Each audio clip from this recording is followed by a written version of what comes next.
To begin, we're going to explore the 4 cornerstones of adulthood. The first cornerstone to develop into an adult is physical development.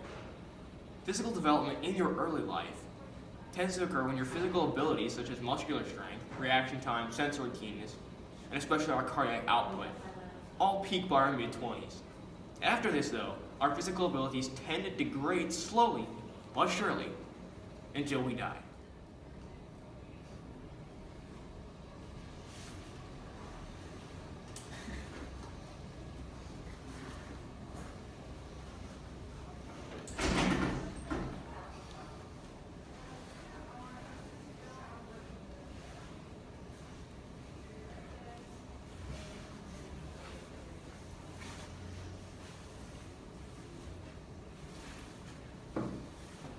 I'm 25.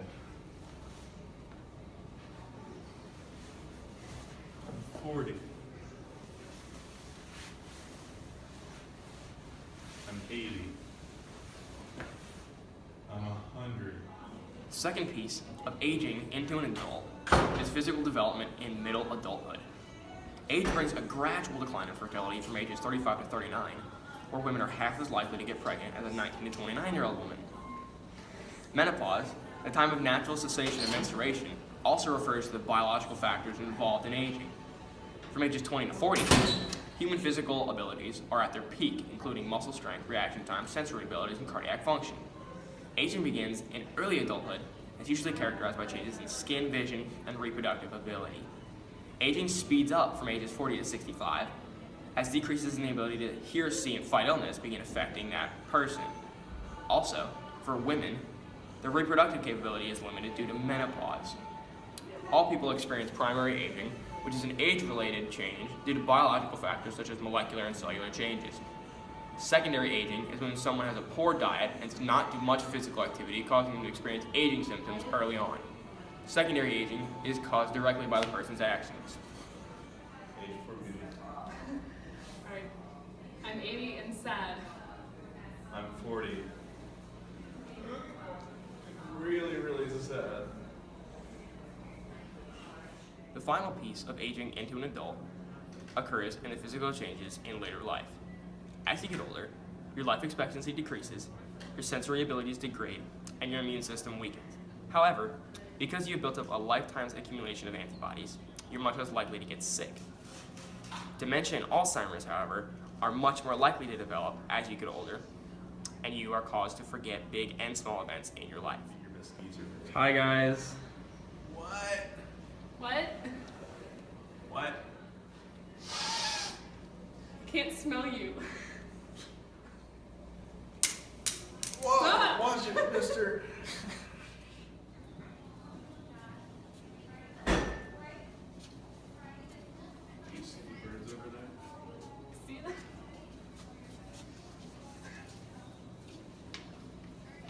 Oh, hey kid, I can see you there. You're gonna go far. You got a great future.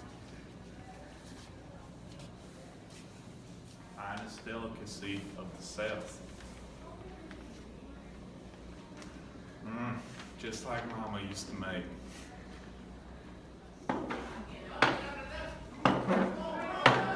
Walking ain't like it used to be.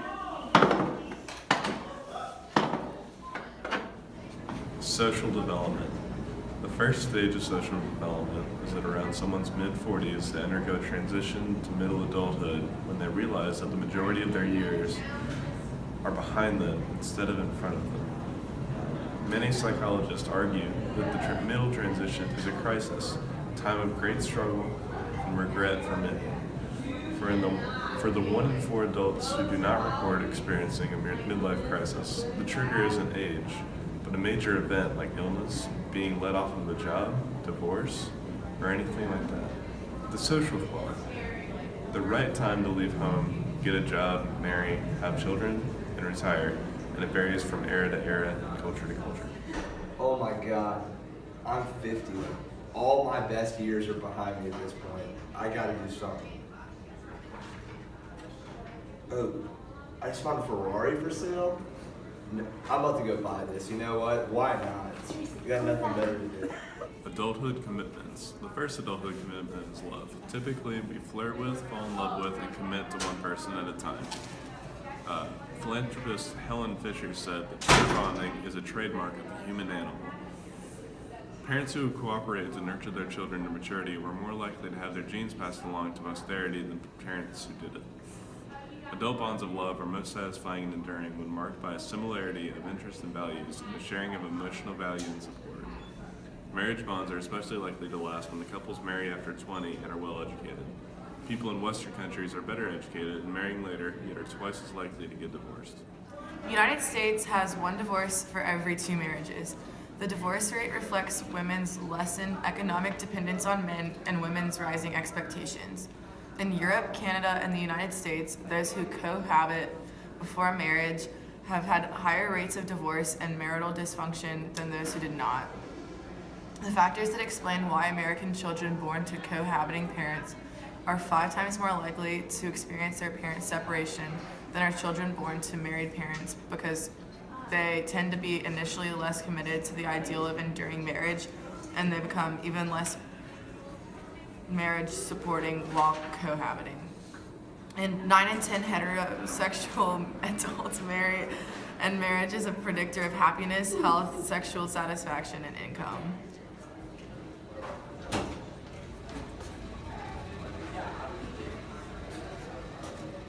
Hey girl, are you tired?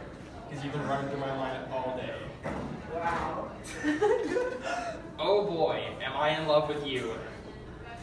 I want to marry you. Will you marry me? Very funny, dude. Thanks. Man, I really hate you. We're getting a divorce and I'm taking all of our kids. Oh no. I thought we were in love. Usually people can cope with the death of relatives and friends, but the most difficult loss is the loss of a spouse. This loss is suffered by 5 times more women than men. Death usually comes at an unexpected times later in life, so as a result the grief is short-lived. Grief is especially severe when the death of a loved one comes suddenly and before its time on the social clock. Sometimes these sudden deaths can trigger mild depression. The range of reactions to a loved one's death is very wide. Some cultures encourage public weeping, wailing, and expression, while others encourage you to hide your grief. Terminally ill people don't go through identical predictable stages like denial before anger. Those with the strongest grief immediately don't purge their grief more quickly. Oh no, my husband is dead. For many adults, the answer to who are you directly correlates to what do you do. For many men and women, it's difficult for them to pick a career path due to today's constantly changing work environment. College students can predict their career path during their first few years at a university, but many alter their majors and pick careers not directly related to what they studied. It is most important to find a job that makes you happy and makes you feel accomplished. Man, accounting. I sure do love my job. The third cornerstone of development is cognitive development. Memory and recall is better for younger adults, which is evident from the Thomas and Crook and Robinson West study of 1990, in which 1,205 people saw 14 people say, "Hi, my name is," and the second time they saw them, they said, "I'm from," and the people were asked to recall their name. Prospective memory remains strong when events trigger memories, such as remembering to pick up milk when you pass a grocery store. Time-based tasks, or habitual tasks, are challenging for older people more than teens. Unimportant events are more difficult to remember, and older people's capacity to learn and remember skills deteriorates as they get older.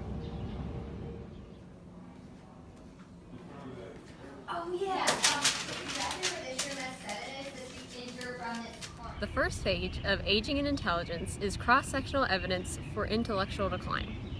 Cross-sectional studies is when researchers at one point in time test and compare people of various ages. David Wechsler created the most commonly used adult intelligence test, which consistently shows the younger person has the higher score. This caused the idea that you can't teach an old dog new tricks to spread, making some companies to require retirement ages in order to have the most capable workers possible.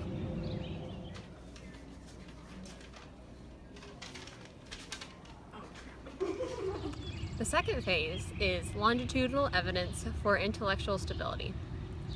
Intelligence longitudinally is retesting the same people over a period of years. Shai and Geiwitz in 1982 show that intelligence remains stable until later in life. In some tests, it even increased. The different results in the cross-sectional test were claimed to have been caused by how educated the people are. The less educated people in 1990 for the cross-sectional test and the more educated people for the 1950 tests.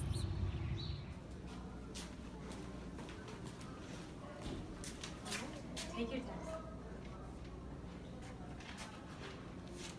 Calm down.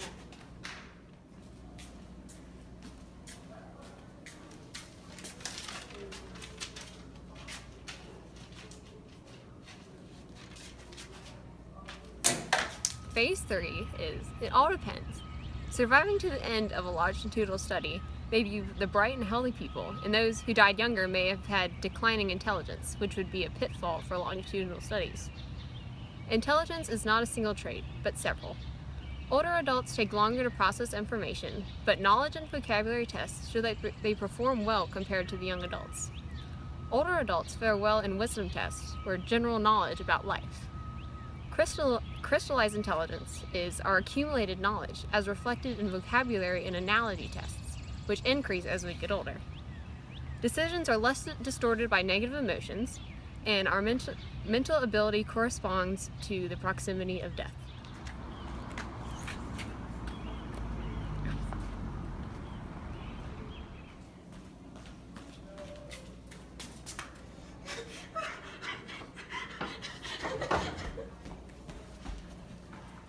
Nature and nurture. Differences initiated by our nature may be amplified by our nurture.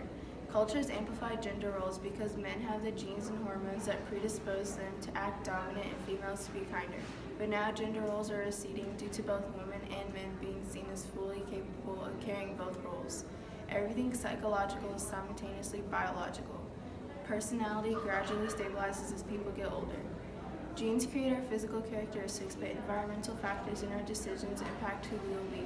Some biological influences on individual development are shared human genome, individual genetic variations, prenatal environment, sex-related genes, hormones, and physiology. Some psychological influences on individual development are gene-environmental interaction, neurological effects of early experiences, responses evoked by our own personality and gender, beliefs, feelings, and expectations. And then some social, cultural influences on individual development are parental and peer influences and cultural attitudes and